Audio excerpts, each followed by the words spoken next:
test. 1, 2, 3, test. Bismillah ar-Rahman ar-Rahim. Okay. Let me know if it's picking up.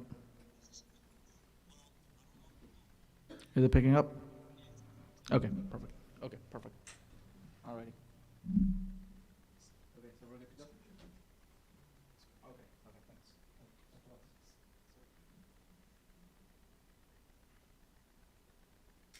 Okay, cool, inshallah. Okay, love us.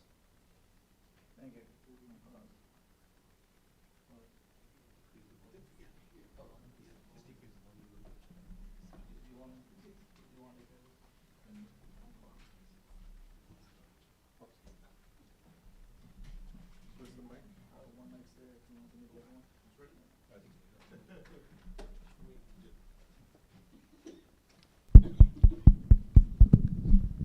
We good? Yes. No, we're good. It's just okay. Bismillah ar-Rahman ar-Rahim. Sorry, we're running a little late. Having to make do with the logistics and all. So thank you everybody for coming. So to recap, yesterday, we were fortunate enough to get a very intellectual discussion by Sayyid Nizam on the concept of imamat, in non-Shia sources, pre-Islamic era, and then non-westernized, if we will, doctrine as well. And so it was fascinating. A lot of the feedback that I got were that people feel empowered, when they have discussions. And one of the beautiful lessons that he shared, I'll add a bit of spice, thora marcha dalke. He said, the Greek, a person who was on the island stranded when he goes in front of God, and he says, I tried my best with what you gave me, right? That's what he said. Let me add a little bit of spice to that. But then he might say that there were these Shias in Austin who came to visit Greece, but they never brought imamah to us, right? And so when we're lifted up and brought in front of God and placed in front of Him, hopefully we can answer that yes, we understood the concept of imamat, we have a beautiful understanding of it, and we are empowered to share it with others, right? So the key takeaway for me, and I hope for all of us, is that this concept of imamat is so strong at an academic level, let alone a religious level, that if we just understand it and try and enjoin that in the discussions that we have with our friends, then inshallah we can say that the life that we led in this world, we were able to share some of that truth. We are so blessed to be Shias that sometimes we take it for granted, and we need to listen to, for these angles so that we can feel empowered to share that with others. So with that, inshallah, we'll continue with our second discussion today. Bismillah.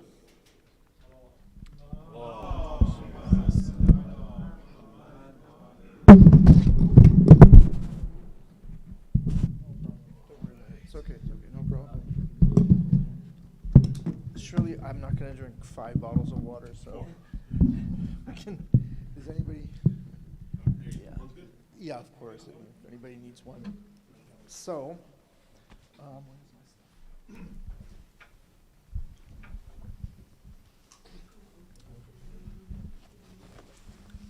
By the way, Sayyid, there was a request from the audience yesterday if you could give a brief biography of yourself as well, because they want to know you more than just a professor and a lecturer. Okay. Thank you, inshallah. Well, Salawat. when should we do that? I mean, I don't know. If you can get that started with that would be great. If you could just give a brief intro of yourself. You want to start with that?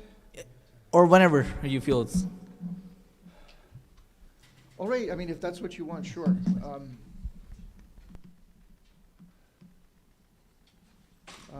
All right, then we set that aside for now.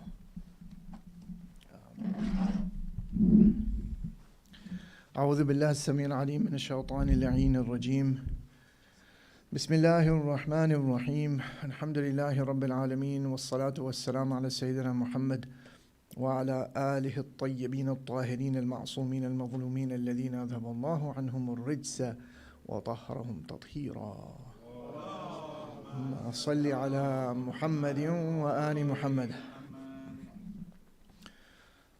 All right, as per the request of my good friend and generous host, Sarosh Jafari, he has apparently voiced the interest of other members in this community that I should say something about myself. وَأَمَّا بِنِعْمَةِ رَبِّكَ فَحَدِّثْ. Yes, where should I begin, Sarosh? I really don't know. It's kind of weird for me, but Well, so we gave yeah, why don't you? your Yeah. academic background, Hmm.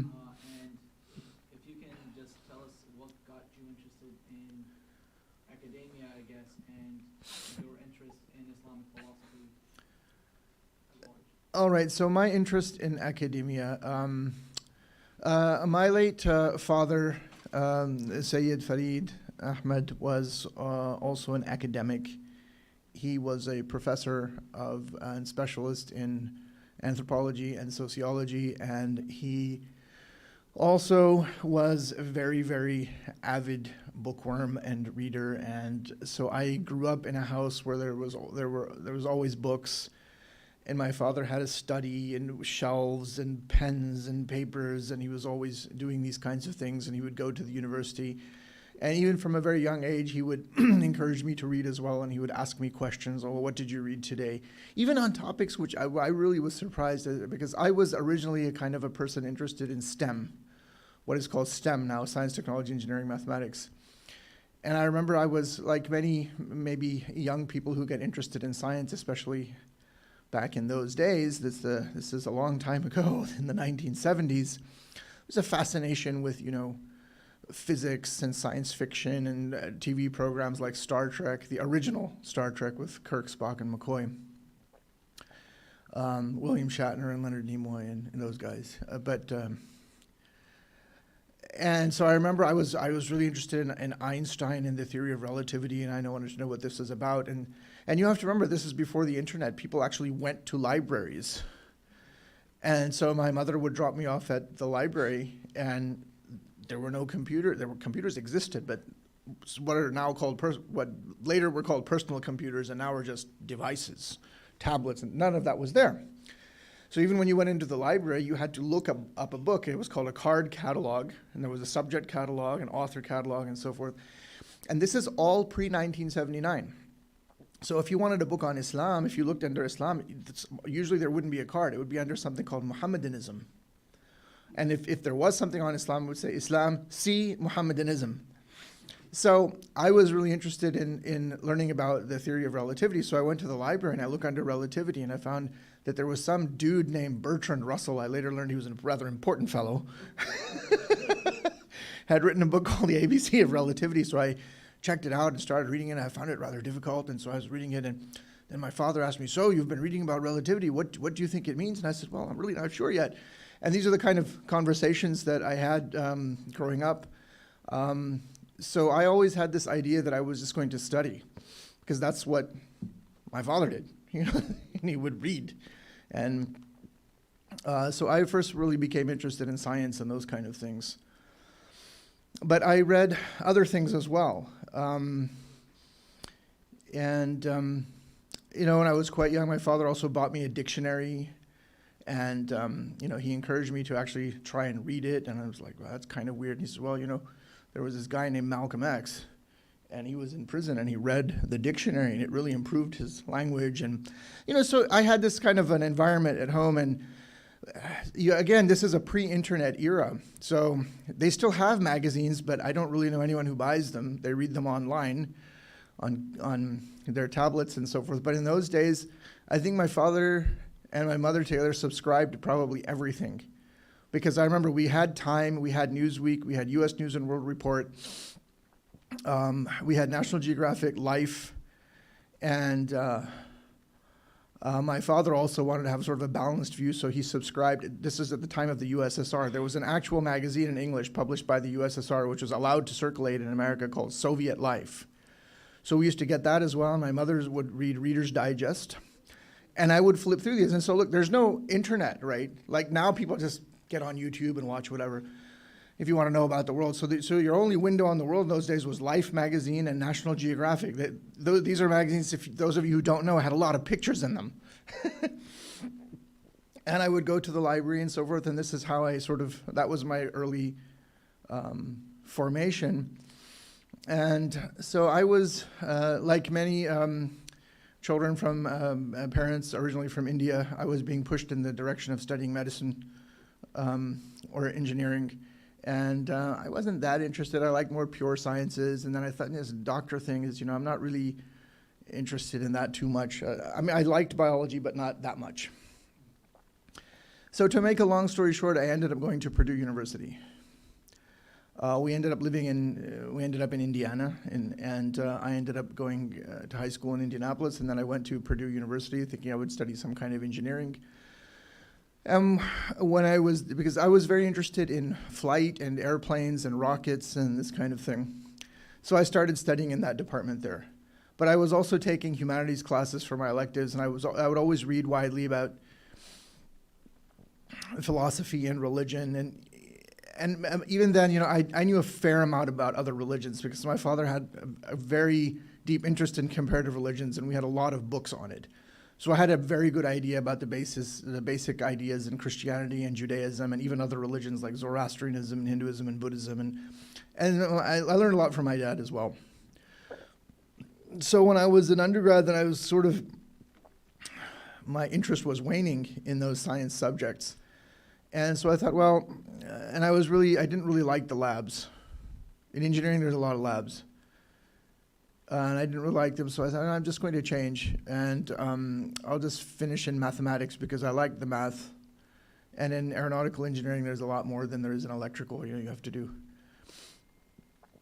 all these second-order differential equations and nonlinear and a lot of linear algebra, and anyway, I really liked all that stuff, vector calculus, and so I thought, let me just graduate in math, then I can take more humanities courses, and then I think I'm just going to go and study Arabic, because I had read some works of Western philosophy, Nietzsche in particular, who I did find interesting, but I thought, there's really not much else here except a thoroughgoing critique of basically everything in Western civilization up to about 1900.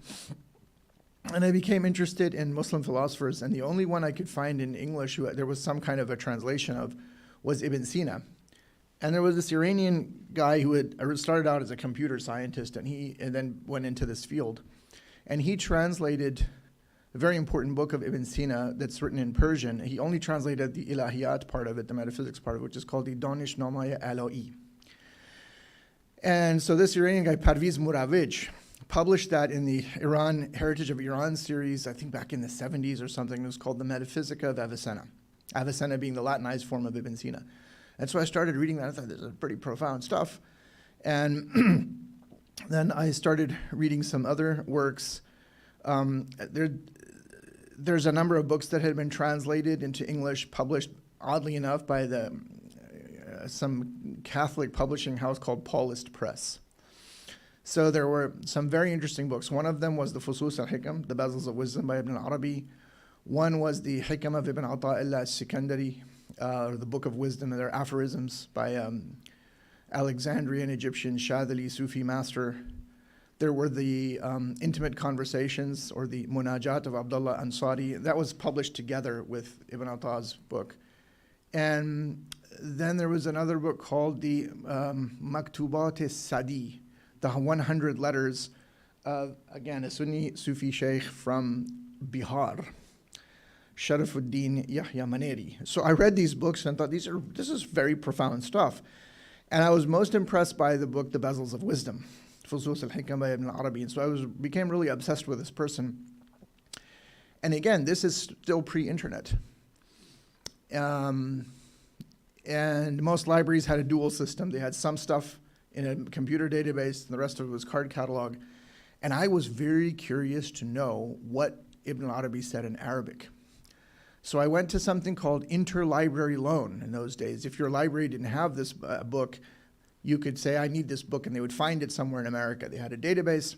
And so I actually got the Fusus al-Hikam in Arabic, and I had a basic rudimentary understanding of especially spoken Arabic by that time, because my father had taught for a while in Saudi Arabia, so I had spent a few years of high school in Saudi and picked up the kind of Arabic they speak in that part of the world.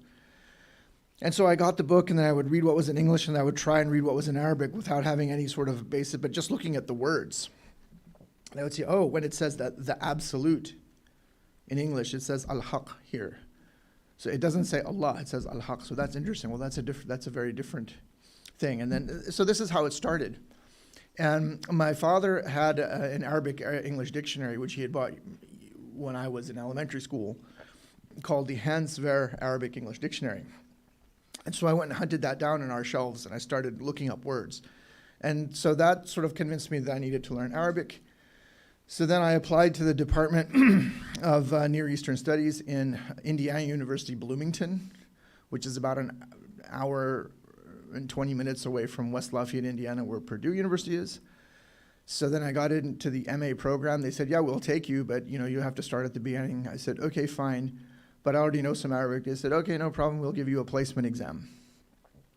So I went there, I took a placement exam. I tested out of 2 years of Arabic somehow. And so then I enrolled in this one-year MA program, and there was a competitive kind of examination which would result in a scholarship if you were a US citizen or a green card holder to go and study Arabic in Egypt. And so I sat for that exam, and I got it. And so all expenses paid for a year, I got to go and study at the American University in Cairo, and there my Arabic became really good really fast. And the spoken as well, because spoken Arabic is very, very different from classical Arabic. It's similar in Persian. There's like a classical Persian, and there's an Amiyane, which is different depending on where you go in the Persian-speaking world, like definitely in Iran, but I mean in Afghanistan, Dari is different, Tajiki is different. But I don't know that Persian as well as Arabic, so I focused mainly on Arabic. And so I really liked being there. And I spent a year, and then I spent another year. I said, I'm not going back. And it was kind of not that hard to live there. Things were very cheap. The dollar was strong, and you could easily survive on like $300 a month. And so that's what I did. And then one day my mother wrote me a letter. So again, this is just prior to the internet really being formed. Email existed, but only science geeks like me knew how to use it and had email accounts, but we'd only talk to other science geeks. Nobody else knew about email. So my mother actually wrote me a letter, a real letter, if you guys can remember what that is. And she said, well, you should apply to Princeton University and study there. And I had already thought about it, but I said, I didn't really like their catalog. There doesn't seem to be much going on. You can remember, there's no Princeton.edu. There's nothing. There's these published catalogs. Like, there's not a lot of courses. A lot of Israelis teaching there. Not really my kettle of fish, my cup of tea. And she said, no, that guy, that book that you were always reading when you were an undergrad, he's there. So the book she was talking about is a book called The Mantle of the Prophet, written by an Iranian Baha'i of Jewish origin, namely Roy Parviz Mutahedeh. And this book is supposed to be a kind of history of education in Iran, but it's written more in a popular style and has kind of fictional vignettes followed by his historical commentary.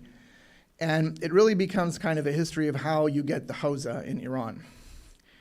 And to do that, he interviewed 3 people who actually studied in Hausa, and at the same time he was reading a lot of the books in the curriculum with one of these people. So that person is a guy named Hussein Mudarrisi Tabatabai.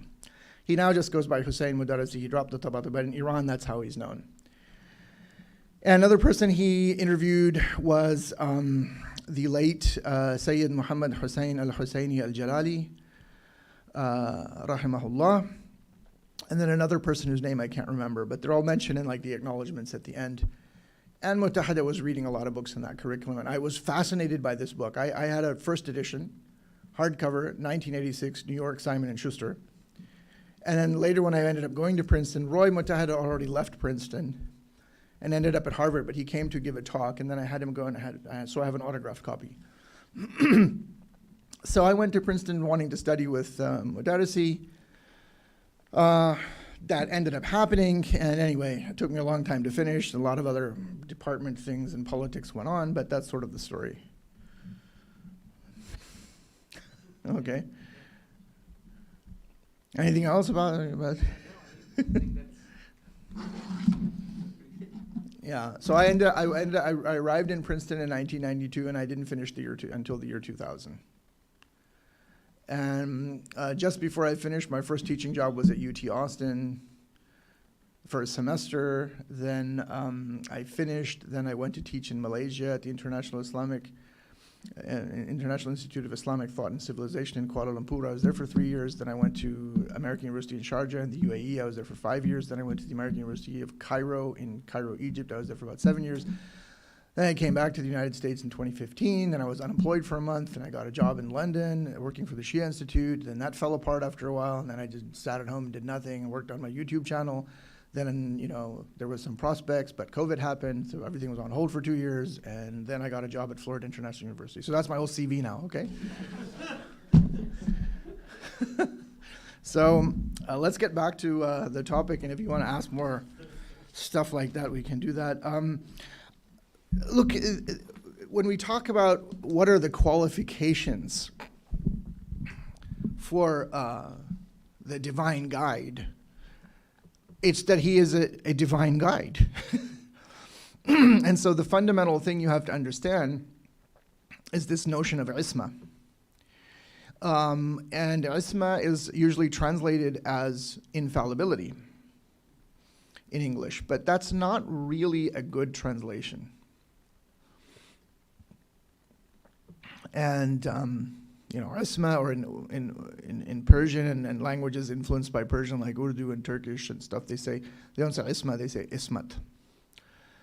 And in South Asia, a lot of people pronounce it asmat, because it's a name as well, usually a girl's name, and it doesn't mean infallibility.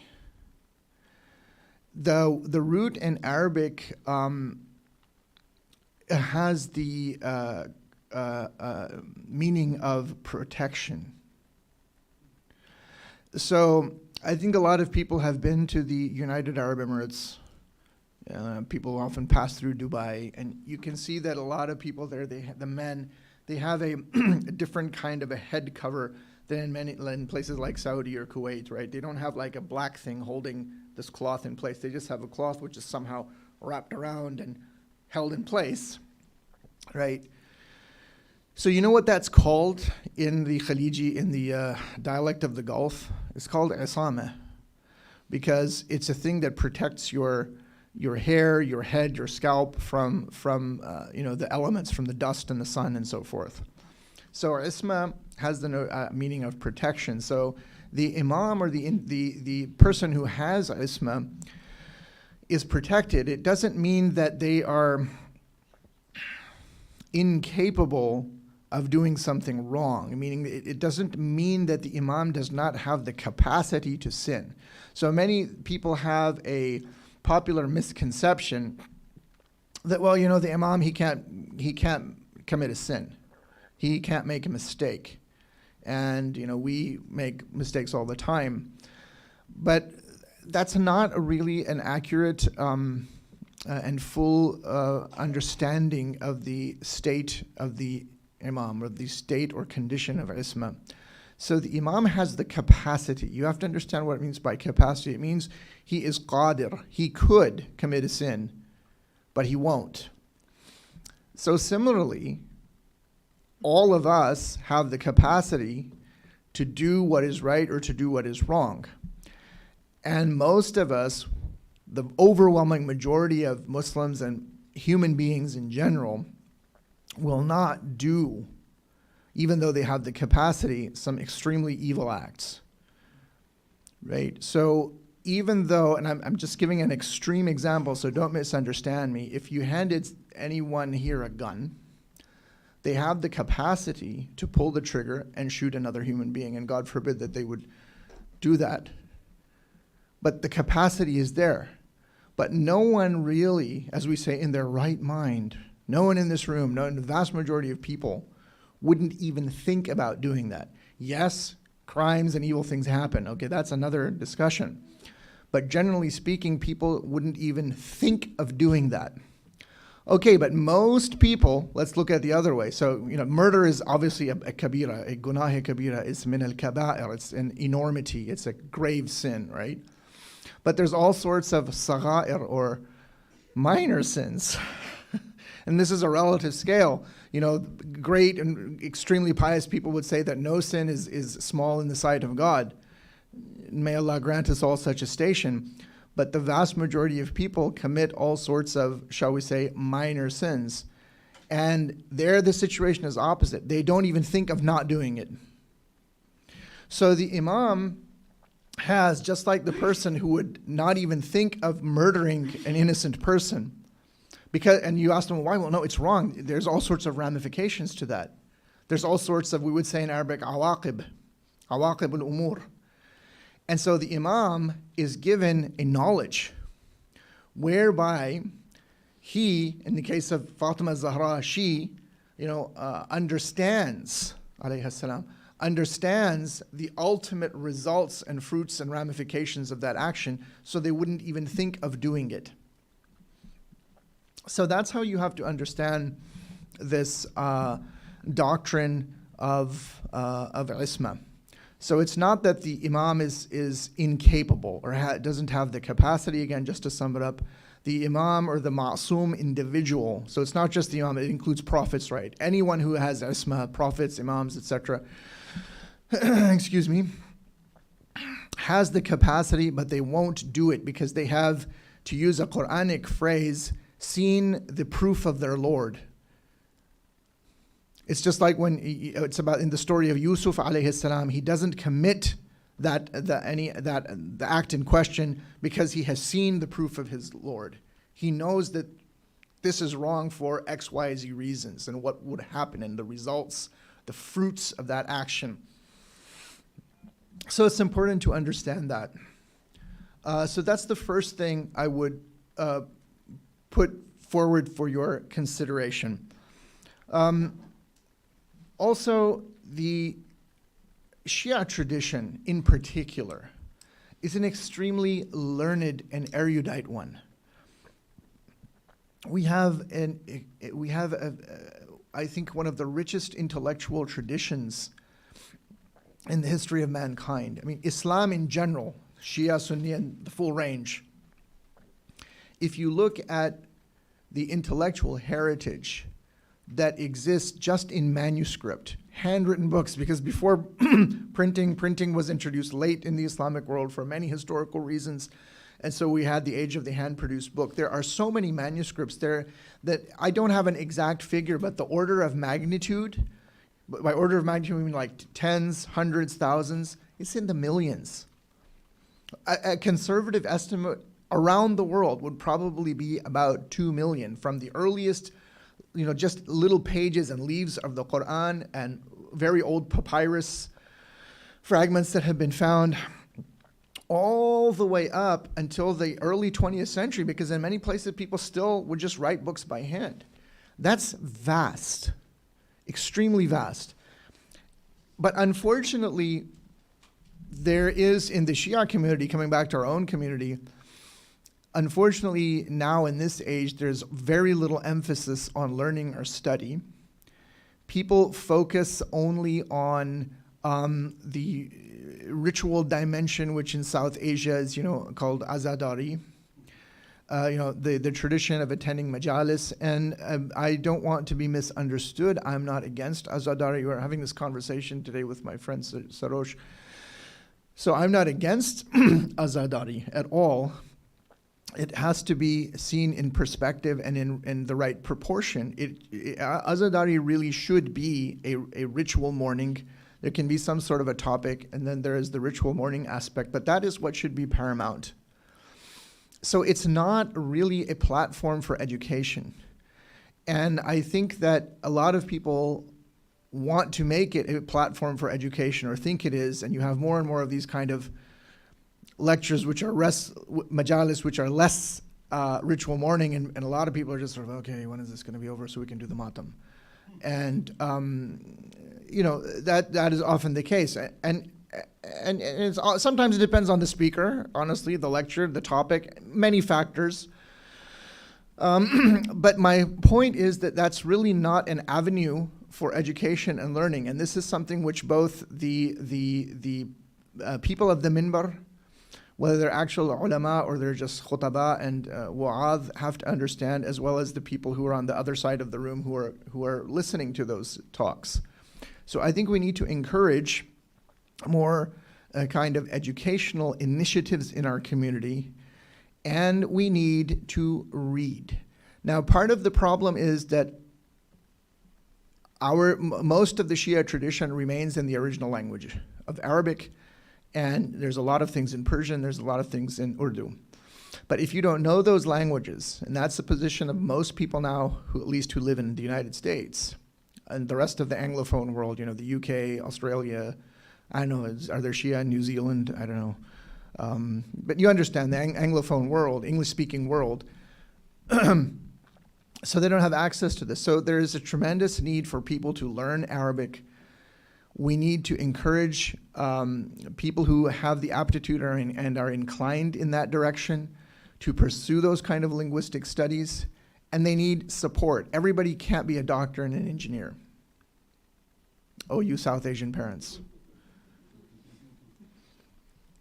And they need to stop thinking about, oh, well, what are they going to do? And we need money, and we need to buy this, that, and the other thing, and they should have a fancy life, and we need to take pictures and put them on Instagram so we can flex with our relatives in India and Pakistan.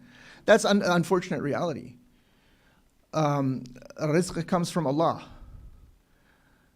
If you really believe in Islam, you got to work on that. It doesn't happen just in one day. Allah will test you. So this is very important, that these kind of initiatives be encouraged, and we need more and more books to be translated. And then when those books are translated, they need to be read. So our topic today is another dimension of the Imamate, and I really encourage everybody to get a hold of this book and read it, because it directly addresses the qualifications of the Imam that we're now actually going to talk about in a little bit more detail. Once again, if you weren't here yesterday, I want to say, yes, I did translate this book. Alhamdulillah, this is a blessing of Allah subhanahu wa ta'ala. I don't get any money for this. I have no royalties. I did this translation. There was a contractual agreement with the publisher. I was paid. Alhamdulillah, it's done. So I want to just make that clear, that I'm not here like plugging this book so I can get a down payment on a new Lexus or something like that. Okay? So this is a very important work by someone named Al-Allama Al-Hilli. The book in Arabic is called Minhaj al-Karama fi Ma'rifat al-Imama, which can be rendered in English as The Way of Nobility, the knowledge of the Imam. There's an interesting backstory to how this book came to be written. It's a product of the Ilkhanid period. The Ilkhanid period is the period when great numbers of the Mongols start accepting Islam, and they start establishing Muslim dynasties in the mainly what is today Persia, but more Central Asia, the wider Persianate cultural sphere, what in modern Persian is called Iran Zamin. So the background to this is that the Mongol ruler, who was known as Uljeitu in Mongolian, I don't know if I'm pronouncing that correctly, the Muslim name he took was Muhammad Khuda Banda, Khuda Bande. Khuda Bande or Khuda Banda, more classical pronunciation, means Abdullah, the servant of God. And he had first converted from, I guess, what we would call Mongolian shamanism, for want of a better term, to some sort of Eastern Buddhism, probably the kind which is today practiced in Tibet, so the Vajrayana sect, if you are familiar. Then he converted to Christianity, specifically Nestorian Christianity, Eastern Church, which still survives in the Arab world and Iran and Iraq, although most of them have moved to Chicago. No, that's true. And then he became a Sunni Muslim Hanafi sect, Hanafi madhab. And when he learned of another version of Islam, he wanted to know more about it, and he summoned Al-Allama Al-Hilli, who then answered a lot of his questions and also engaged in debate with the Sunni scholars in his court. And he became a very devout Shi'i, and he constructed on his order, he had built a mihrab in the Grand Mosque of Isfahan. So it's the actual Grand Mosque of Isfahan. It's not the Masjid al-Shah, which is now called the Masjid al-Imam, referring to Ayatollah Khomeini, but it's the much older one, which is like about 1,200 years old. There's parts of it that are that old. I've been there. It's a beautiful structure. And we know for a fact that there's probably parts preserved there where the great Sunni scholar Abu Hamid al-Ghazali would have prayed at some point, including the great philosopher Ibn Sina. And so he had a mihrab there made in stucco that has the names of all the 12 imams and instituted the Friday prayer in the Shia way where the names of the imams are mentioned. I don't know if any of you have been to Isfahan, if you've seen it, but it's an absolutely, absolutely stunning place. And if you've never been there, you must go. So after this, Al-Allama Al-Hilli produced a book, this book, The Way of Nobility, in which, in a very accessible and readable fashion, he has put together the proofs for the imamat or the imamate of Ali ibn Abi Talib alayhi salam. Salawat. Salli ala Muhammad wa ali Muhammad. So to put this in historical perspective, Al-Allama Al-Hilli died in the year 726 of the Hijrah, namely in the year 1325 of the Gregorian calendar. And he brings together many important proofs for the imamate of Imam Ali alayhi salam. And these proofs also constitute a kind of summary account of the qualities which are necessary for an imam.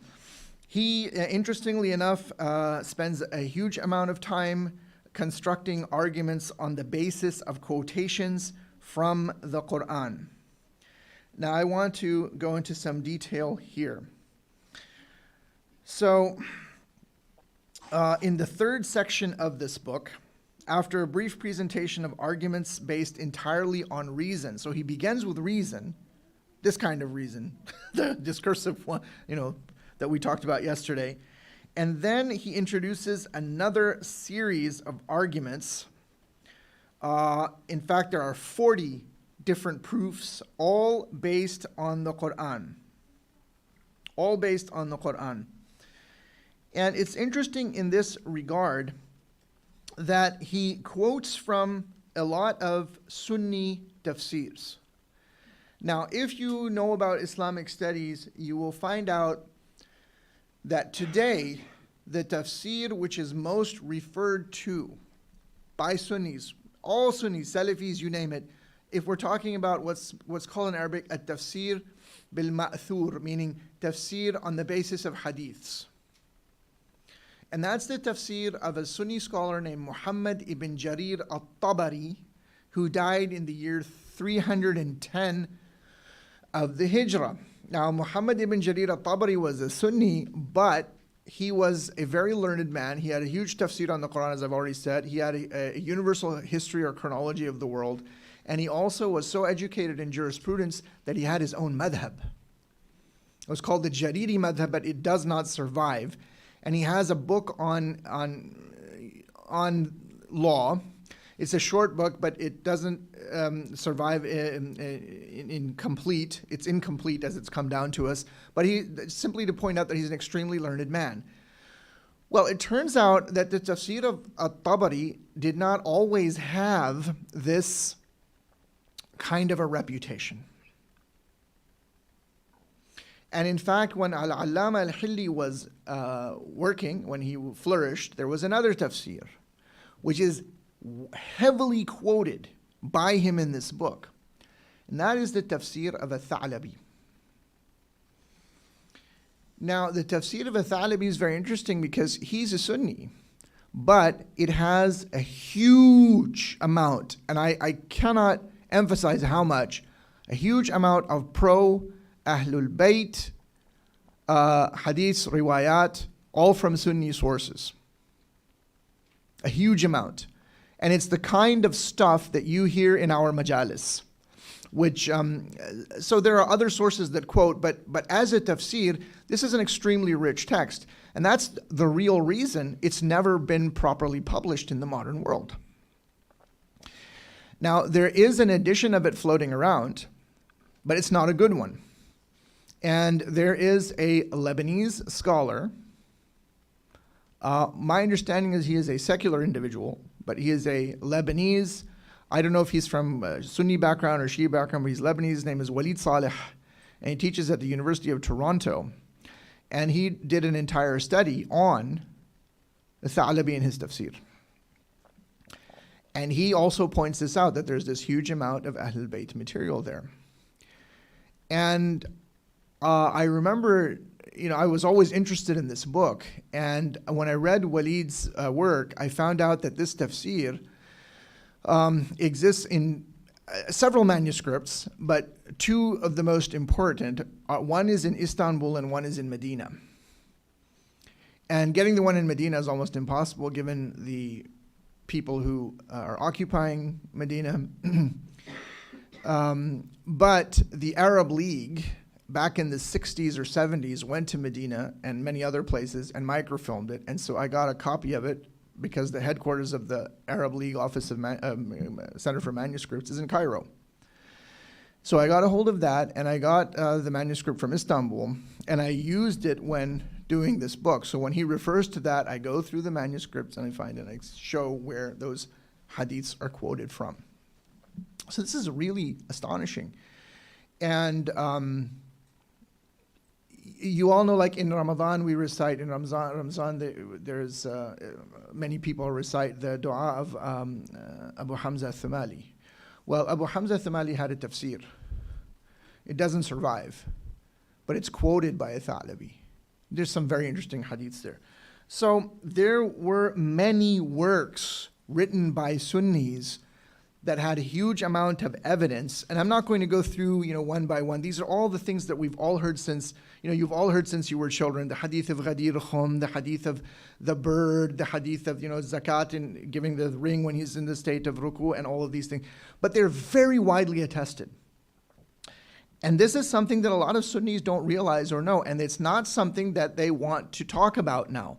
And so there are many works that have these hadiths in them by Sunni scholars, and this is called manaqib literature. The manaqib literature, manaqib means the merits, the excellent qualities of Imam Ali alayhi salam and the Ahlul Bayt in general. And there's a huge number of books in Arabic on this, all by Sunni scholars. And again, they're usually only published in Iraq and Iran. There's maybe one or two that circulate in Sunni countries like Egypt because of the veneration among Sunni Sufi tariqas, Sunni Sufi brotherhoods for the Ahlul Bayt. So a famous book like this is in circulation to this day in Egypt. I bought my copy in the Maidan al-Azhar from Maktabat Subayh in 1990. It is called... it's basically just called the Manaqib of a Shablangi. Shablanga, Egyptians pronounce it that way, is a village outside of Cairo. And it has all the manaqib of the Ahlul Bayt. And the strange thing is that even all the 12 Imams as well. So there are many books like this, but again, the Sunni side doesn't want to publish them, but they do exist. And this is something we also have to talk more about. There was another guy named Abu Nu'aym al-Isfahani, or al-Isfahani would be the correct way.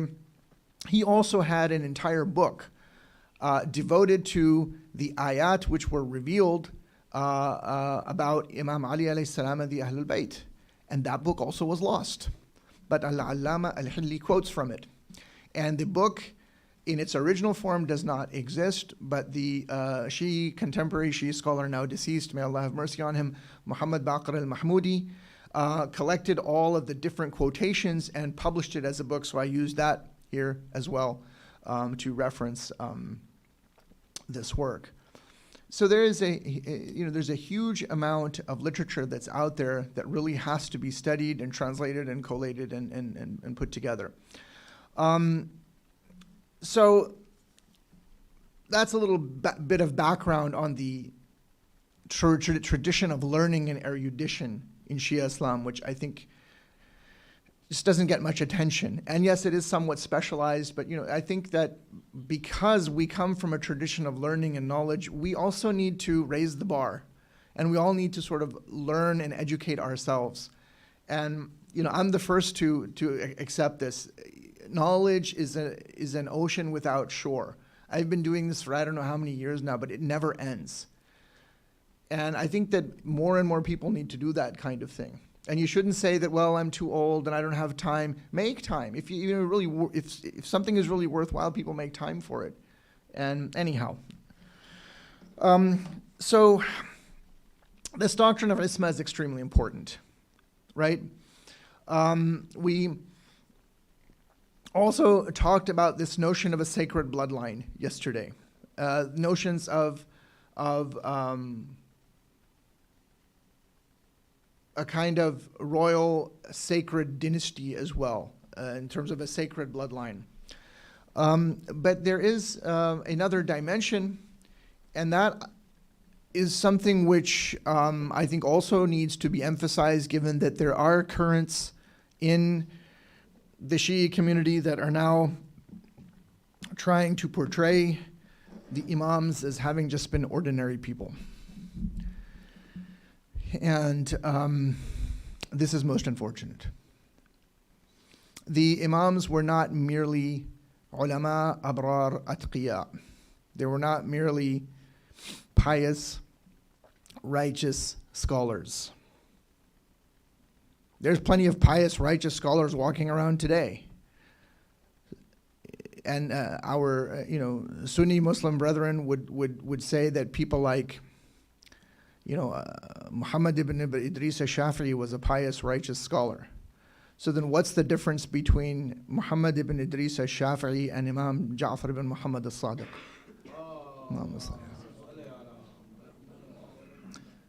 They're not the same. هل يستوي الذين يعلمون والذين لا يعلمون? Are those who know and those who do not know equal? So it's more than just knowledge acquired through study. The Imam has a kind of inspiration. It isn't wahi. We know this. Prophethood ends with the Prophet Muhammad ﷺ forever until the end of the world. But the Imams have a completely different, if I may put it this way, otherworldly quality. And that too is supported in the Quran, and I want to just emphasize this and one other point, and then I will bring this discourse to a conclusion. In Surah Al-Baqarah, and I've said this in talks before, but I think it bears repeating in other locations, but it's on YouTube. But anyway, I think it bears repeating. Allah subhanahu wa ta'ala states in the Quran, after أعوذ بالله السميع العليم من الشيطان اللعين الرجيم بسم الله الرحمن الرحيم وإذ قال ربك للملائكة إني جاعل في الأرض خليفة. And when your Lord said that I am placing upon the earth a khalifa. Seemingly simple sentence in Arabic, but the word ja'il there is a, what's it called in English? Ism fa'il, active participle. And it's ja'ilun. It's not inni ja'ilu. Meaning it is in the indefinite form, which means that he's not doing it in the future, he's doing it all the time. In other words, there is a continuity, it is a continuous act. So when we translate it as I am placing, it doesn't mean I am placing at some future date. It means I am establishing upon the earth a khalifa always. Inni ja'ilun fil ardi khalifa. قالوا, they, in other words, namely the angels said, قالوا أتجعل فيها من يفسد فيها ويسفك الدماء وَنَحْنُ نُسَبِّحُ بِحَمْدِكَ وَنُقَدِّسُ لَكَ. Will you place therein one who will make mischief therein and shed blood, whereas we sing your praises and sanctify you? قَالَ, Allah said, إِنِّي أَعْلَمُ مَا لَا تَعْلَمُونَ. I know that which you know not. So Allah is constantly placing His vicegerent or His khalifa, and He knows, angels don't know, so how do you think it is that human beings know that they can all gather in some location called Saqifa and put this guy and that guy together, and they make an oath of allegiance, and they go and announce it, and the rest is history. This is another important point. Then it goes on to say, وَعَلَّمَ آدَمَ الْأَسْمَاءَ كُلَّهَا. And he, namely Allah subhanahu wa ta'ala, taught Adam the names, all of them. وَعَلَّمَ آدَمَ الْأَسْمَاءَ كُلَّهَا. Very important here, it's plural. Allah taught Adam the names. It doesn't say the names of what? Names. They are just the names. We don't know what exactly is meant in that context. It's not explained what the names are. And the names then are, when it says all of them, in English it's them, but in Arabic it's actually she, and we don't want to play a game of pronouns here. But in Arabic, when you have a non-rational plural, it is grammatically feminine. This is important. So it's ha, H-A, or ha alif. عَلَّمَ آدَمَ الْأَسْمَاءَ كُلَّهَا. So Adam is taught the names of some things. We aren't told what they are. Then those things are presented to the angels. It then says, ثُمَّ عَرَضَهُمْ عَلَى الْمَلَائِكَةِ. Then Allah presented them, and here it is a them, it's not a he or a she, it's referring, the form hum is a masculine third person plural. So it means at least three or above living entities that have an intellect.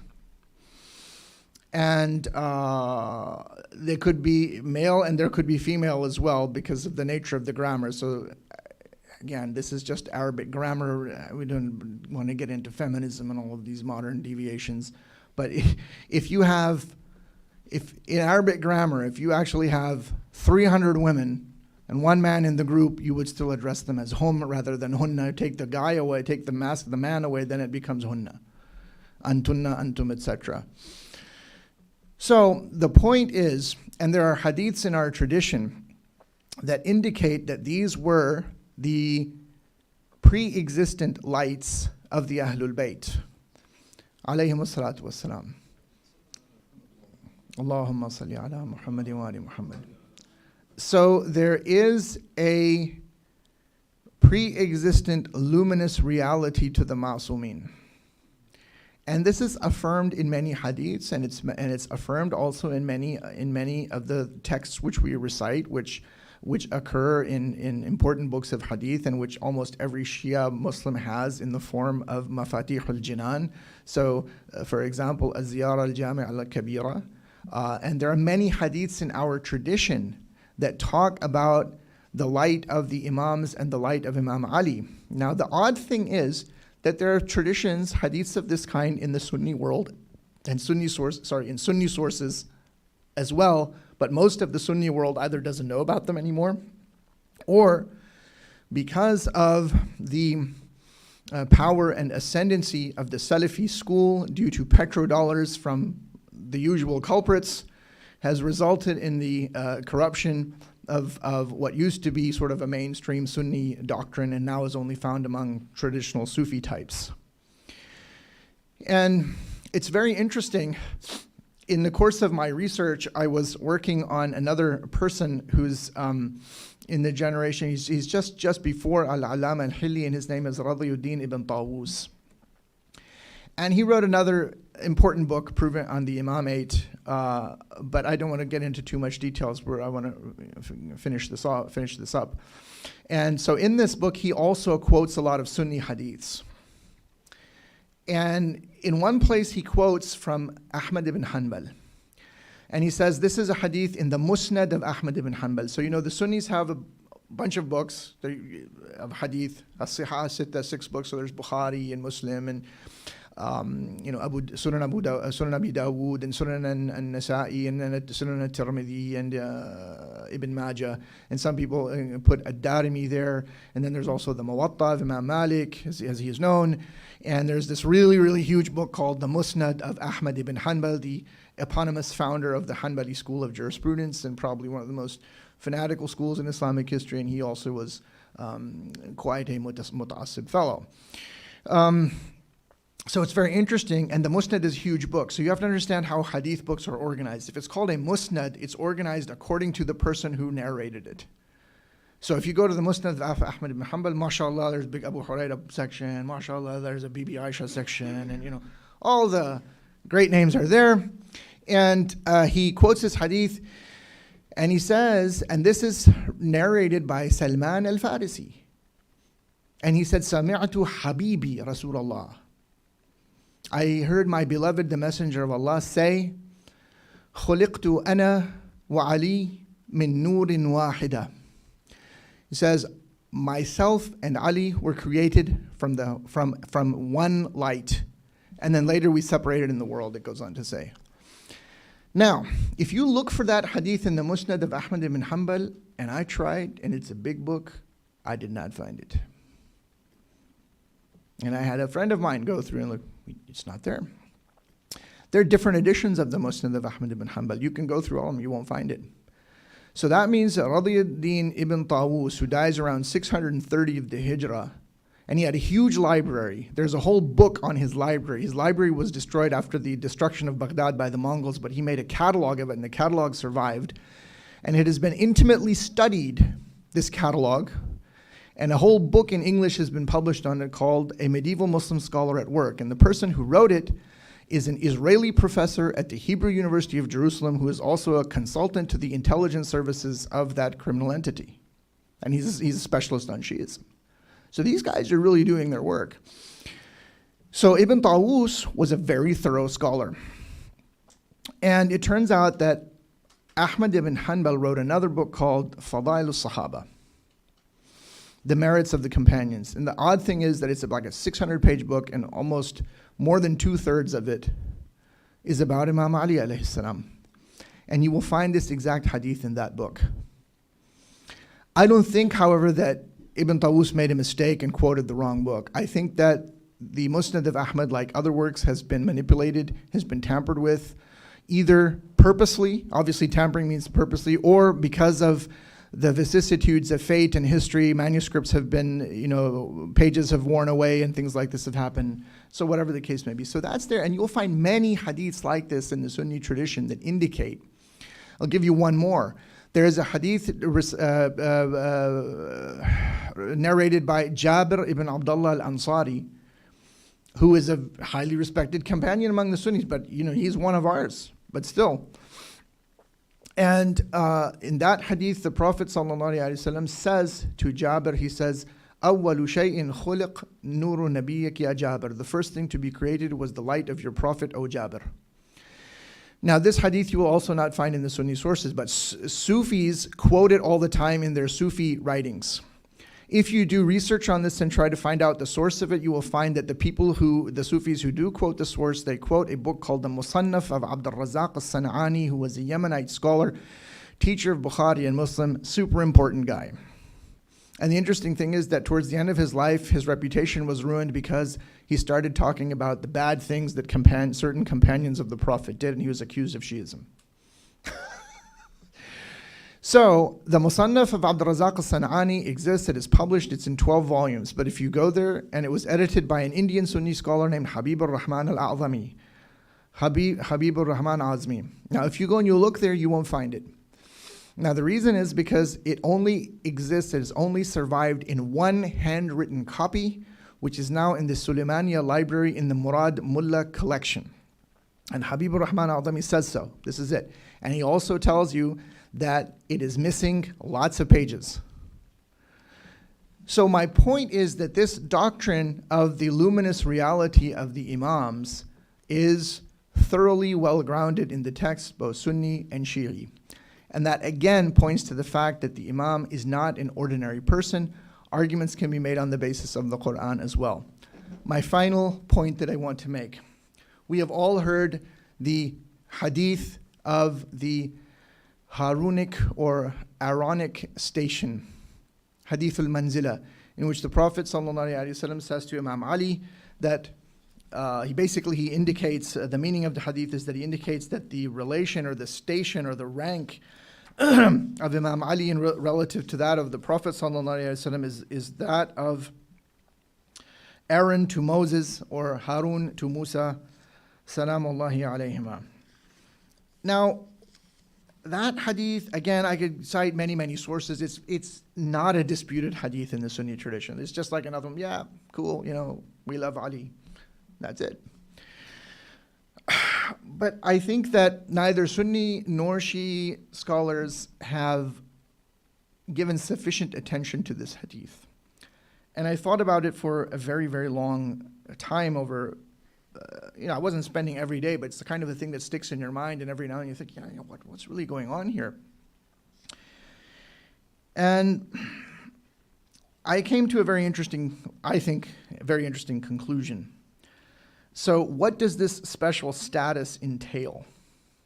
If we really want to understand the status of Harun in relation to Musa, then we have to look at what is there in the Jewish tradition. Specifically, what is there in the Torah. Now, before I tell you what I found there, I want to emphasize that I do believe that all of the other scriptures before the Quran have been meddled with and corrupted to one degree or another, and the Torah is no exception. However, it does not mean that these scriptures are completely empty of anything true. It's like the situation in Usul al-Fiqh, the source methodology of Islamic jurisprudence, where we talk about al-ilm al-ijmali, where we have a general knowledge about something. So we know that the whole book has been corrupted, but specific instances we don't necessarily know exactly where, but we can sort of, find, but we don't have like a whole full understanding of it, of where the corruptions happened. But if you look at where the status of Harun is talked about in the Torah, that is in what is called Exodus, and it is Exodus chapter 28, and it is verse 1. So I'm going to read to you the translation. It says, "And bring thou near unto thee Aaron thy brother."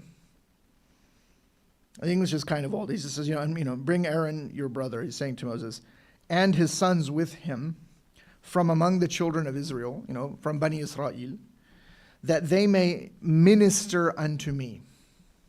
So the term is used here is minister, that they may minister unto me in the priest's office. And then it says, Aaron, Nadab, Abihu, Eleazar, Itmar, the sons of Aaron. It mentions who the sons of Harun alayhi salam are. This is the translation into English by someone named Rabbi Abraham bin Isaiah and Rabbi Benjamin Scharfman in collaboration with Dr. Harry M. Orlinsky and Rabbi Morris Sharner. Brooklyn, New York, 1950. This is with the commentary of a Jewish scholar named Rashi. And it's 5 volumes. This is in volume 2, page 338. I want to be very accurate in what I'm saying, in this quotation because of what I'm about to say. If you actually look at the biblical Hebrew, the term used for priest, that they should become priests or in the priest's office or minister, because in Hebrew it's not in the form of a noun, it's in the form of a verb, but the noun in question, the office of the priest, is the word kohen. And Kohen is a Jewish surname to this day. They usually pronounce it in America as Cohen or Kohen. They want to be really precise. So the word Kohen in Hebrew is related to the Arabic word kahin.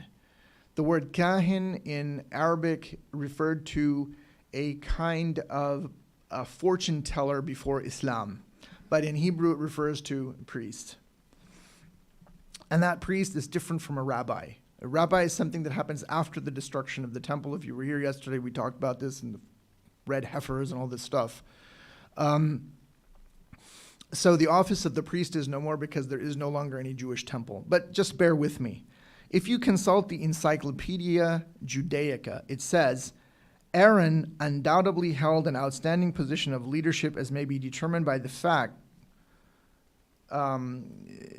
that that God often addresses Moses and Aaron jointly, together. And that also happens in the Quran. And Harun is called the wazir of Musa in the Quran. Now, if you consult the most authoritative lexicon or dictionary of biblical Hebrew, you find that it defines the word Kohen as the divine seer or priest king. Very interesting. The International Standard Bible Encyclopedia explains this term as follows: prince, minister, in the sense of vizier. The nature of the priestly office implies divine choice. It implies representation. It implies offering sacrifice. It implies intercession, shafa'ah. Thus, all of these things establish that Aaron, or Harun alayhi salam, as well as the bloodline, the sons of Harun alayhi salam, embody the station of the Kohen, who is the divine seer, priest, king, prince, and vizier. Now, it is also interesting to note that the Quran refers to Harun many times as the wazir of Musa. And finally, it is remarkably interesting to note that a very eminent Jewish authority from the 9th, 10th century, namely someone named Sa'ad al-Fayyumi, who lived in Baghdad in the Abbasid period and is known in the Hebrew tradition as Sa'adiyya Ge'on, translated the Torah into Arabic for the first time. He was from Egypt. If you don't know, Fayyum, where he was born, is in Egypt. Arabic was his first language. And if you consult the Arabic translation of Sa'ad al-Fayyumi, he says, وَأَنْتَ أَيْضًا فَقَدِّمْ إِلَيْكَ أَهْرُونَ يعني هارون أخاك وبنيه معه من بين بني إسرائيل لِيَؤُمُّوا لِي, that they may be imams to me. So he translates the word Kohen as imam. Very, very interesting. So I don't think that this has really been noted before. And I think that this really clinches the argument on the Shia side, arguing for the imamate of Imam Ali alayhi salam and his immediate succession on the basis of the Hadithul Manzila. So I conclude then with this, with these two quotations. A quotation from Surah Yasin, وَكُلَّ شَيْءٍ أَحْصَيْنَاهُ فِي إِمَامٍ مُبِينٍ, and we have enumerated all things in a manifest imam. I could give a whole lecture on this ayah alone. The quotation from the Nahj al-Balagha, it's in the second khutbah. قال أسد الله الغالب الإمام علي بن أبي طالب عليه السلام صلوات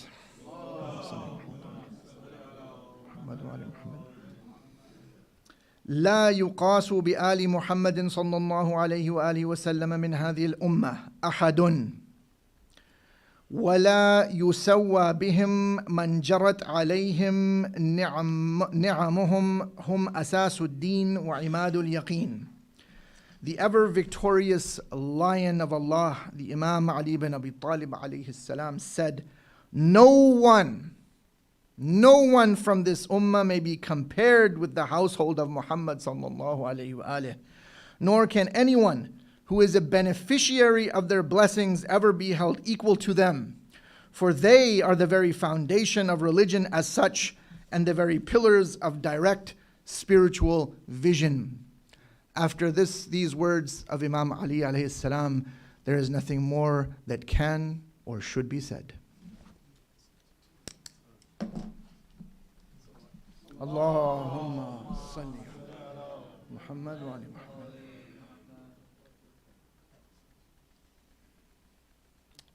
Anybody have any questions?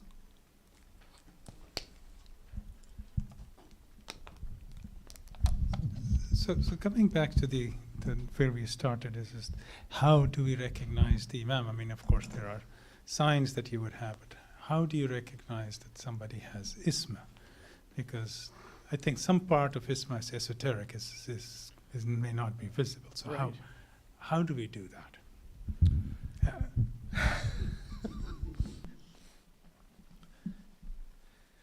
I can only offer a kind of conjectural response, And that is, had we lived at that time, I think we would have seen it. I think that it is something which is an intangible sort of thing that can be experienced and seen, if that is the right term. But then you might say, well, there were plenty of people who didn't follow Imam Ali alayhi salam. And yes, I would say that that is also true. Why didn't they see? Because a veil was put over their eyes, to use a Quranic sort of term, or that there was a sickness in the hearts, again, to use a Quranic phrase, فِي قُلُوبِهِمْ مَرَضٌ فَزَادَهُمُ اللَّهُ مَرَضًا. So it is true that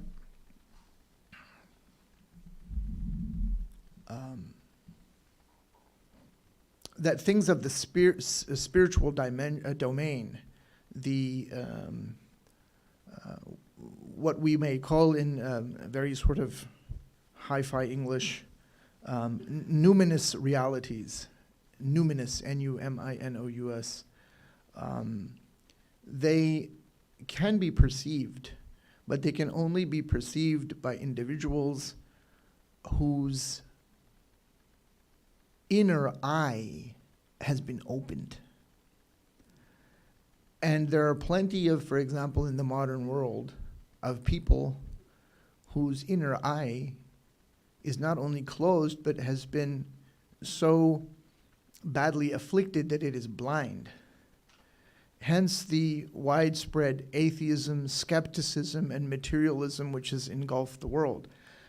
However, it is possible for people, even who live in such a state of deep ghafla, to use a Quranic term, can be awakened. And that is when Allah, usually it happens when Allah puts them in some deep trial, or places them in some other set of circumstances where they are, somehow their eye is opened.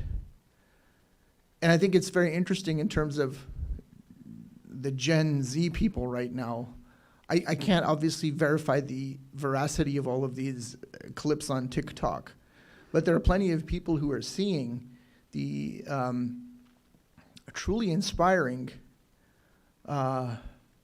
actions of people who have been tested in the most severe ways that any human being can imagine, through the loss of livelihood, through the loss of their homes, through the loss of even their children, their lives, right? And they're inspired by that. So if you can see the piety, the faith of people like this whom you've never met and who are not ma'soom. People of Gaza, nobody in Gaza is ma'soom. There might be all sorts of very pious people. There might be some people who are really, really showing high levels of iman. But you can see that. Even a non-Muslim can see that. And yet there are others who don't see it. But my point is that if, and I think everyone here has seen these clips, if you see that, and that's an ordinary person, right? It's just something you immediately experience. There's no discursive truth there. It's an immediate cognition of the profundity of submission that you find in those people. So if you can perceive that in these ordinary, ordinary in the sense of non-ma'soom people, I think I would venture to say with some confidence that if you came across someone who has all of these qualities and more to the nth degree, that is, if we had lived in that time and had encountered Imam Ali alayhi salam or Imam Ali Rida alayhi salam, I think that is perceivable. That's the answer which I would attempt.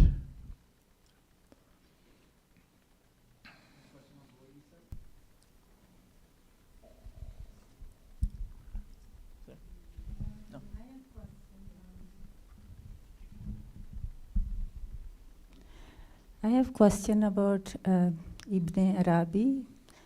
From Ibn yesterday, Arabi, yeah. yes, from yesterday talk, I understood that for him, the guide or kamale insan is like we Shia interpret minus ismat.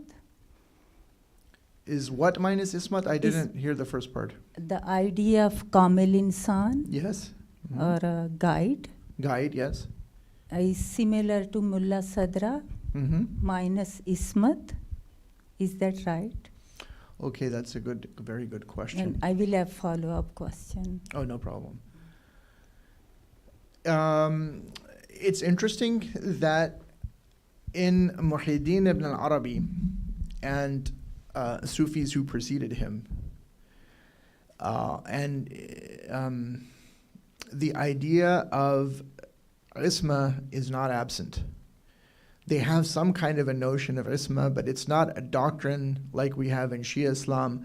But there are Sunni Muslim Sufis who believe that there are great saints, not imams or prophets, just people they would call awliya, like people from their particular Sufi lineage. You know, individuals like Khaja Bahauddin Naqshband or Mu'inuddin Chishti or Nizamuddin Awliya, or these are famous Sufi names in the history of Sufism in India, Pakistan area. Or in the Arab world, people like Ibrahim al-Dasuqi in Egypt, or Sayyid al-Badawi, Abul Hasan al-Shadhili, al-Jazuli, Ibn Mashish. There's a lot of names. They would hold that such a person who they would say is a saint, is a wali, someone who is at a very high state of, again, I'm using the terminology of Sufism, especially in the Sunni texts, someone who's attained a high degree of tazkiyatun nafs. That's, of course, a Quranic phrase. But also someone who's attained to a high degree of ihsan, which is a very important hadith in the Sunni tradition. There is a version that doesn't have, but it doesn't have this part in Shia sources as well, of ihsan. Ihsan being a state of excellence in worship, where one has a perception of Allah in all things.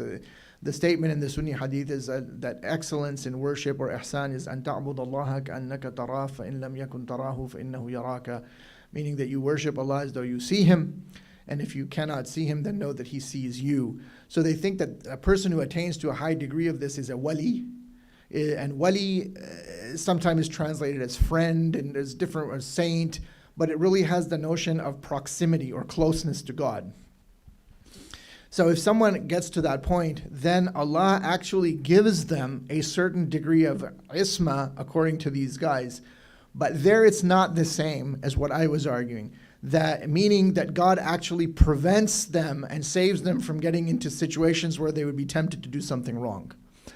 But the terminology and some idea of it is there in Ibn al-Arabi, as well as in a predecessor of his named Al-Hakim al-Tirmidhi. So that's a very long answer, but it is a precise answer based on actual texts. What's your follow-up? So I hear many scholars when they give Quranic tafsir in a inner dimension. For example, story of Prophet Adam, which happened in semi-material realm, and they give reference to Ibn Arabi. And the question is that, as you said, that the ismat is indicated in Quran in many verses. So is the literal understanding of the Quran is not prereq to the batin of Quran, if we are taking his batini tafsir?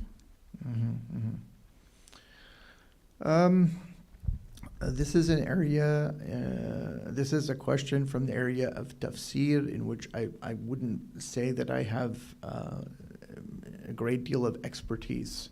But to the best of my knowledge,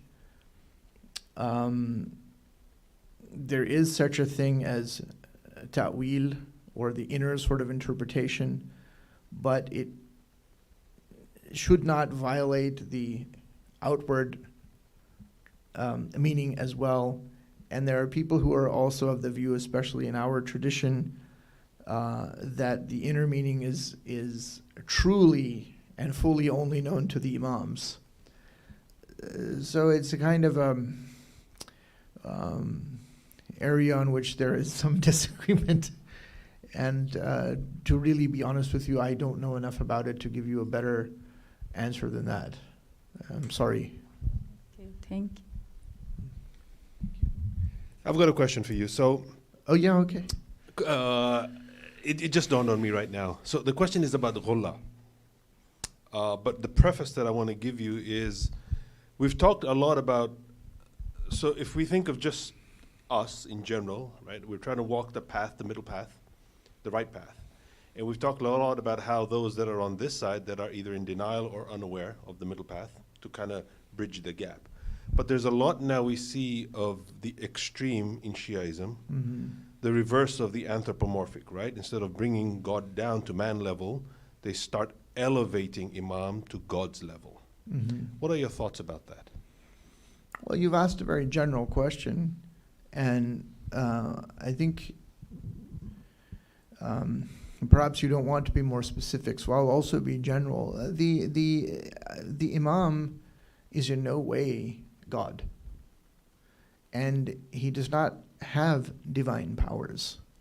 And even when we recite certain du'as, in particular certain ziyarat, namely ziyara al-jami' al-kabira, you don't just sort of jump in. You have to recite La ilaha illallah and Allahu Akbar and all these. So in other words, God is always being given his due, shall we say, even in these sorts of texts. And but at the same time, that doesn't mean that the Imam is just some ordinary, and forgive me for putting it this way, Tom, Dick, or Harry. He's not. And the people who would argue that, I think, with all due respect to these persons, they are mistaken. And they are mistaken because they can't really deal with these texts without saying that, well, they just have no basis. And that is usually, if there's any argument there, that individuals of this kind, and I leave it to you if you want to mention anyone in particular or any particular tendency, but I leave that to you since you asked the question. I have certain gentlemen in mind. So persons who make that argument, typically, if they really are grounded in those texts, some of them are not, they're just imitating others who are, they basically are implementing the usul al-fiqh paradigm on everything. So in the source methodology of Islamic jurisprudence, there are certain criteria and complex arguments for authenticity and so forth, and they would like to apply that across the board to everything. And so just because you have a solid isnad or chain of narrators for any kind of a report, it doesn't mean it's true. Let me give you an example. If I say right now that 2 and 2 equals 5, and all of you now transmit this to your students, and they transmit it to theirs, and let's say there's 15, 20 people here, 30 people, and this goes on for a few generations, then you not only have an unbroken chain, but you have what's called a tawatur. It's a mutawatir report, but it's complete nonsense. Mutawatir meaning that it is widely attested by large widely attested and corroborated by other chains of narration. Right, so they apply that criteria. And there's plenty of things that are in the hadith which are simply not true. Right, fine. But aside from the hadith argument, I think that there are, aside from arguments on hadith and usul al-fiqh, I think that there are rational arguments and demonstrations that can be invoked for the extraordinary status of the imams. And I think that the people who are very committed to this are mistaken, and I think that they are misusing a tool for a job it was not designed for. Usul al-fiqh is designed for fiqh, it's not designed for everything. And I think you find a lot of people who have spent their lives only reading those kind of books like Kifayatul Usul and things like this. They adopt a certain worldview. And I mean, there's nothing wrong with that, but you have to understand the limitations of that. It's just like people who are trained in sort of secular disciplines like marketing or engineering. They bring a marketing or engineering mindset to many other areas of their life, usually without much justification, simply because that's what they've spent a lot of time doing. So I think that is entirely mistaken. And then if that is true, and if Imam Ali alayhi salam is just an ordinary chap, again, forgive me for putting it that way, then what's the difference between Shiism and Sunnism? What really is the point? And here again, I would say that in some ways the Sufis know something that some of us don't. And don't misunderstand me here, but I'll give you a very simple example. Excuse me, just one moment.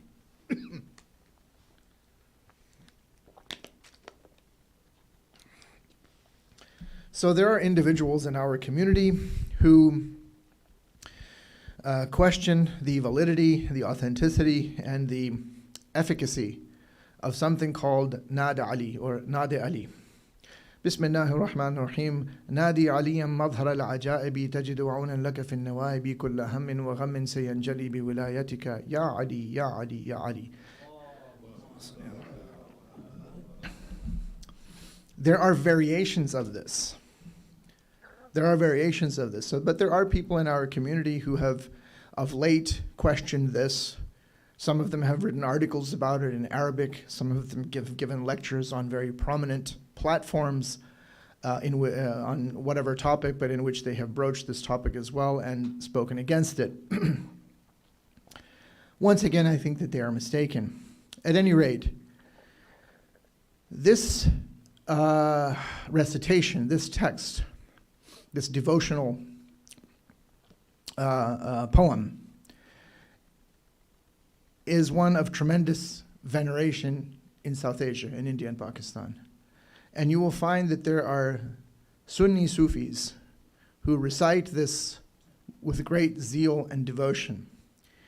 And there is a man in Pakistan, I have never met him, I haven't been to Pakistan in decades, but he is on YouTube, and he is known as Sufi Ahmad Tariq Shazali or something like this, and he is known as Mia Huzur. If you know Urdu, go and search him. And in one of his talks, he was talking about the importance of Nada Ali and how anybody who is serious, he's addressing his followers, that they should recite this on certain dates. Namely, that they should recite this on all of the 3 nights of the Shahadat of Amir al-Mu'mineen alayhi salam, and they should recite it 12,000 times every night. जी हर शब को 12,000 दफ़ा उसको पढ़ते हैं. तो आप दिन रात उसका इनकार करें, उनको तो बात समझ में आ गई है. You want to stand around and deny this day and night, that's your business. But I think those chaps have understood something. So, and also the proof is in the pudding. Do it and see what happens. Don't just say, well, it's da'if or it's mawdu', it's fabricated or it's weak. Now, I'm not saying that this person is, a Shia Muslim. I'm just giving you an example. So there are a lot of things like that. So I just don't understand this kind of hostility. And I think that in addition to this sort of usul al-fiqh mentality that has taken over people who make these kind of arguments, I think it's also, and they won't admit it, but this is an obvious kind of a Sunni influence in the sense of Sunni Salafi influence. Because if you watch a lot of their lectures, and so that's who they sound like and that's who they talk like. And finally, the biggest factor is modernism and scientism. I mean, what kind of a Muslim are you? Forget about Sunni or Shia if you don't believe in miracles. If you don't believe that there's something which is above and beyond the material world. If you don't believe that there's something called the supernatural, what sort of a Muslim are you? And that kind of materialism and scientism is also very widespread among, I would argue, people who make that argument. And it's a shame.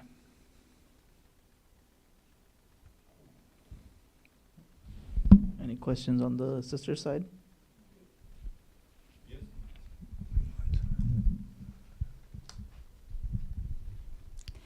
So are Imam given the providential authority for guidance? Yes.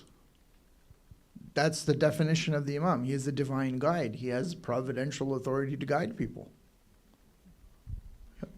Yeah. Thank you. Okay.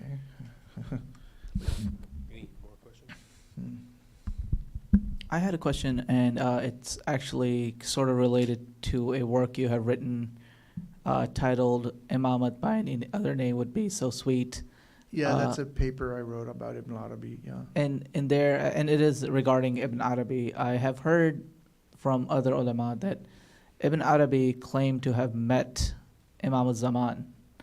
And I don't mean like just the divine light, but like claiming that this is Hujjat ibn al-Hasan that he ran into in Tawaf in Hajj. Could you elaborate anything on that, if you know of anything?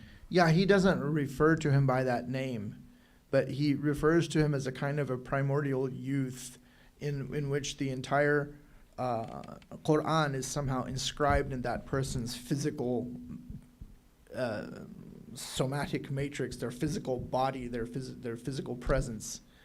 And he describes him in very extraordinary language at the beginning of his monumental work, Al-Futuhat al-Makkiyah.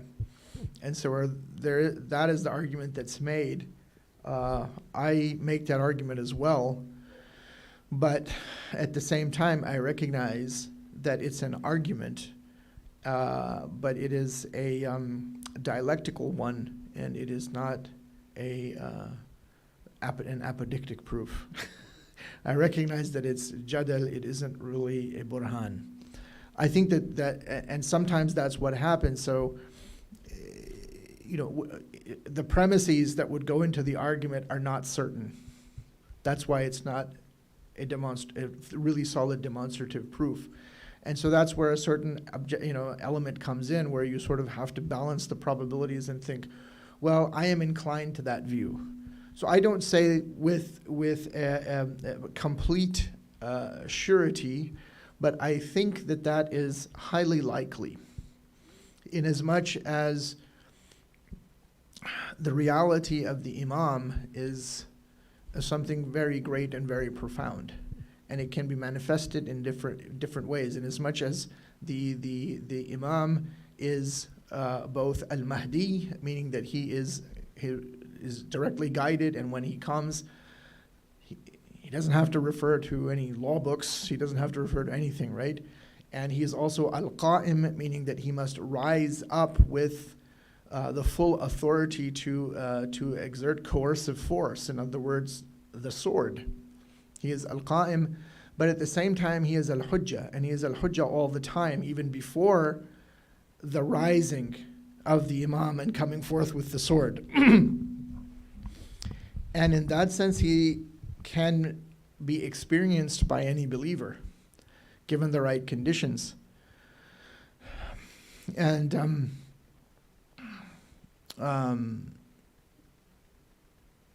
yeah, I think that's what happened with Ibn al-Arabi.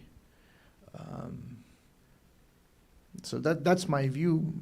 You can agree or disagree, and I think you've read the paper that I wrote. There is also, this was not in the paper, there is also some indications in the poetry of Ibn al-Arabi, and he was a very prolific poet. His full collection of poems has never been published in its full. It's in 6 large manuscript volumes, which are in different libraries, and a portion of what's called the Diwan of Ibn al-Arabi was printed during the Ottoman Empire in Nasta'liq script. but that's not the full diwan. But in that edition, there are some very peculiar verses which would lend themselves to such an interpretation.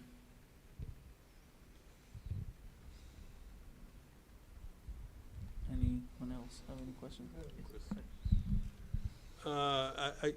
I want to go back to talk about Ma'soom. Yes. And is it only the Ma'soom that they can find out who is the Ma'soom, or could be any?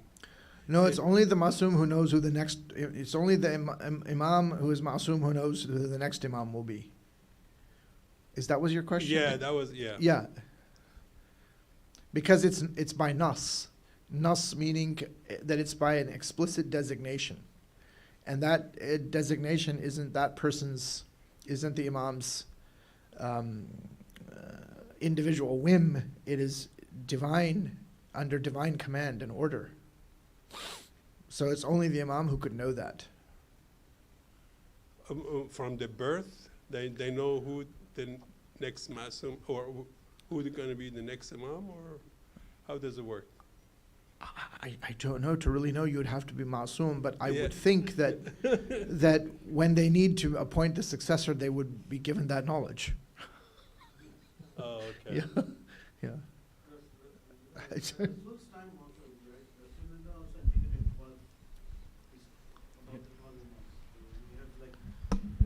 Hadith from Rasulullah also about the names of the 12 Imams. There were confusions later on who that individual exactly is, and Imam, that's what he did. Imam pointed out that after me, he is the one. But for some reason, they delayed it because of the political reasons and because people were enmity. They would kill the next Imam. That's why Imams did not identify, but they knew who will be. Yeah, there are. It has been decided since time of Rasulullah. Sure, there are texts of that kind preserved in our books as well. As we know, it's before, like the lights of the Imam and Rasulullah were. Yeah, I spoke about that earlier. Yeah. Anybody in the sister side? Yeah. Oh, is there? Was that a yes? No?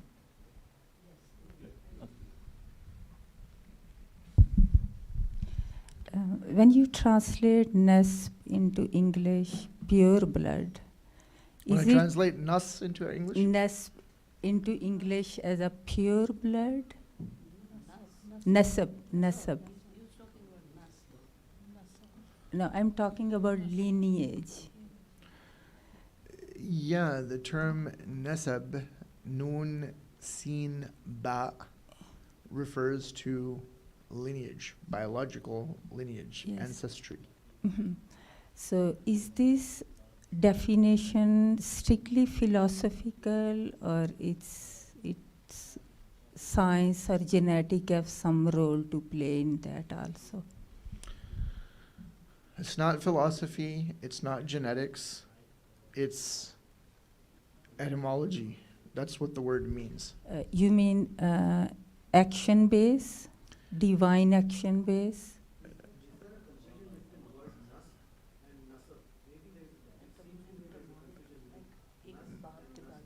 Yeah, that's what I mean. Okay, I don't know what's going on. I don't know what the question is. So the question is, when you say the pure lineage, is that mean from father to son strictly, or is this action based also, the righteous action based? Oh. Okay. So the Arabic word nasab, in its literal linguistic meaning, al-ma'na al-lughawi, refers to lineage in the biological sense.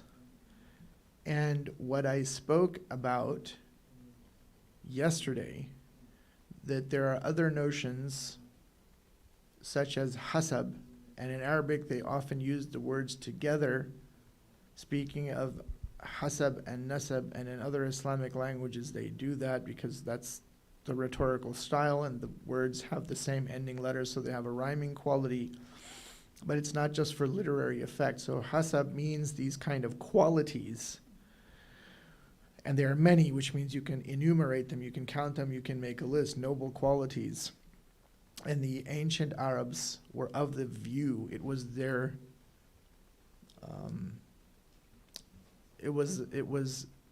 societal and cultural understanding or belief that these qualities were also passed on, not genetically, because we can't read back the way we think today, but they were passed, as they would say, through the blood, through the bloodline as well. And so one reason that a particular person might have certain good qualities is because their ancestor also had it. So obviously there is a dimension of also a kind of a kind of tarbiyah or training which would be given by the person, but there's also this idea that there's something that comes through the biological makeup or matrix as well. And that's also related to the term irq, which I mentioned yesterday. And a lot of what I said yesterday is written out in great detail in the introduction to this book as well, if you're interested in reading about that in more detail.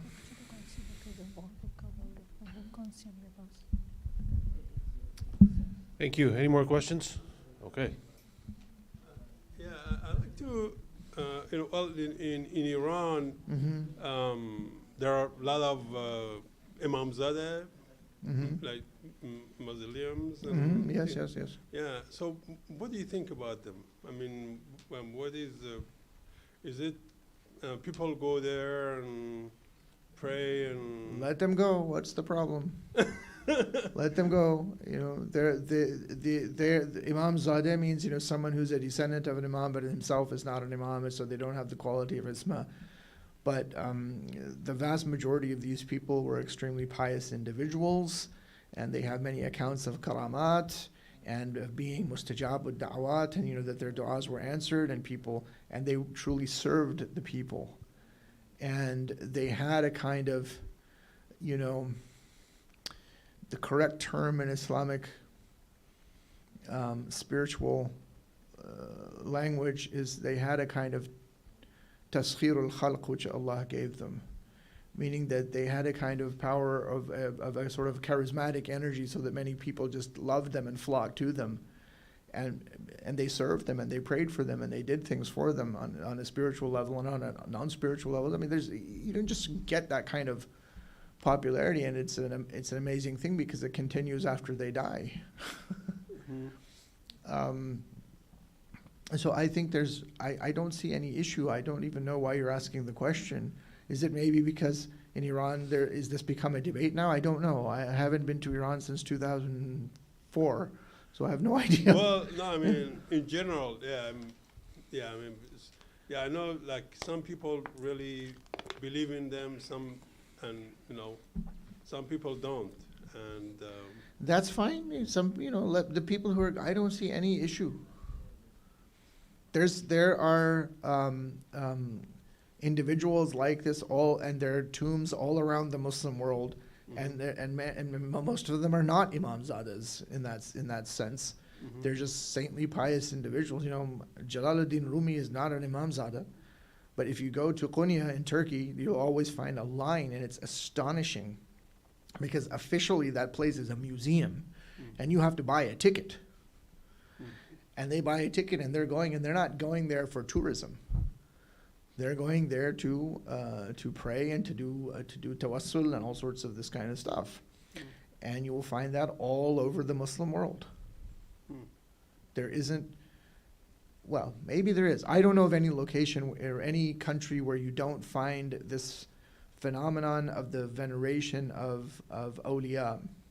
I don't know of any place in the Muslim world that doesn't have this. It doesn't matter where you go. To the best of my knowledge, there isn't a single place. I can't think of one where you don't have that in some way or shape or form. Yeah, well, I mean, I know like in Saudi Arabia, Saudis, they don't like this kind Yeah, of but, stuff. well, that's different. They stop people. They stop you from showing proper respect to the Prophet sallallahu alaihi wasallam. Even, you know, they are criminal deviants in this regard. Mhm. Yeah. Thank you. That's it? Anyone? No, we're done. Thank you so much. Should we wrap it up for the day? I'm at your Awesome. service. Khidmat shuma. Okay, well, thank you so much. I think we'll, Sarosh, do you have anything else to add? No, we're done? No, I think we're Okay. good. If anybody needs the link to this book on Yes. Amazon, No royalties, but no royalties. That's right. but Third time if point. anybody wants the link to the ways of nobility, we can definitely try to share it in IABA announcements, inshallah. And, Okay. Sounds good. yeah. We look forward to having Sayyid Nizam again. You know, if you have Love topics that you to. want to discuss, it's not too far from us. At least Saturday, Sunday he's in Dallas. Saturday, Sunday he's in Dallas. Yeah. Monday to Friday he's in Florida. So, all right. Thank you so much. Inshallah. Please try to salawat.